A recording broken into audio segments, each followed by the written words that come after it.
এক যুবককে গুলি করে হত্যার মামলায় ৯ বছর বাদে ৩ অভিযুক্তকে দোষী সাব্যস্ত করে সাজা ঘোষণা করল রায়গঞ্জ জেলা আদালত। শুক্রবার এডিজে সেকেন্ড কোর্টের বিচারক মধুমিতা রায় ৩ অভিযুক্তকে যাবজ্জীবন কারাদণ্ডের সাজা ঘোষণা করেন। সাজাপ্রাপ্ত ব্যক্তিরা হলেন ষষ্ঠী দত্ত, বাড়ি হেমতাবাদের বারোই বাড়িতে; কার্তিক পন্থ, হেমতাবাদের বাসিন্দা; অপরজন কর্ণজোড়ার বাসিন্দা শের খান। জানা গিয়েছে 2015 সালের 22শে ডিসেম্বর হেমতাবাদে খুন হয়েছিলেন 18 বছরের যুবক সারোয়ার জিলানি চৌধুরী, যার বাড়ি কসবা মহেশা এলাকায়। তাকে গুলি করে হত্যার অভিযোগ উঠেছিল। তদন্তে নেমে পরদিনই অভিযুক্ত 3 জনকে গ্রেফতার করা হয়। 23 জন সাক্ষীর বয়ান অনুযায়ী বিচার বিবেচনা করে শুক্রবার তাদের যাবজ্জীবন সাজা দেন বিচারক। এডিজে সেকেন্ড কোর্টে মধুমিতা রায় এজলাসে আজকে 3 জনকে সেশনস 115/16 কেসে এই গত ইংরেজি 22/12/2015 তারিখে এই হেমতাবাদের সারোয়ার জিলানি চৌধুরী ওরফে বিকি মার্ডার হয়।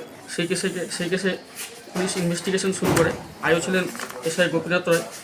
উনি ইনভেস্টিগেশন শুরু করার পরে 3 জনকে অ্যারেস্ট করার পরে উইদিন পিরিয়ডে চার্জশিট হয়। চার্জশিট হওয়ার পরে 2016 সাল থেকে ট্রায়াল শুরু হয়।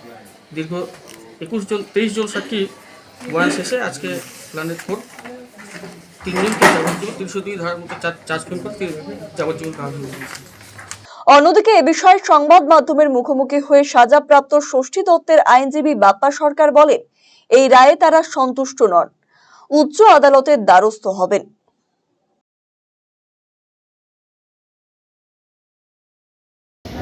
আমার এই কেসে ষষ্ঠীর এগেনস্টে যেগুলো সাক্ষী আসছে কোনো কিছু পাইনি ওর এগেনস্টে। ওকে আজকে আমরা যে অর্ডারটা দিয়েছে আমরা সেই অর্ডারে সন্তুষ্ট নয়।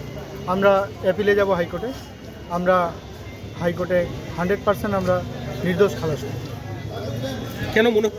কারণ ওর এগেনস্টে যতগুলো সাক্ষী আসছে ওর এগেনস্টে কিছু পাইনি, যা কিছু আছে আমাদের এগেনস্টে না। অপর 2 জনের কে আছে? অপর 2 জনের জন্য উকিলবাবু আছেন, আশিসবাবু আছেন, আশিস সরকার সিনিয়র অ্যাডভোকেট। তারাও তার পক্ষেও কি আপনার এই বক্তব্যটা প্রযোজ্য? না, আমি আমার আপনার একটাই আমার একজনের জন্য ষষ্ঠীর জন্য।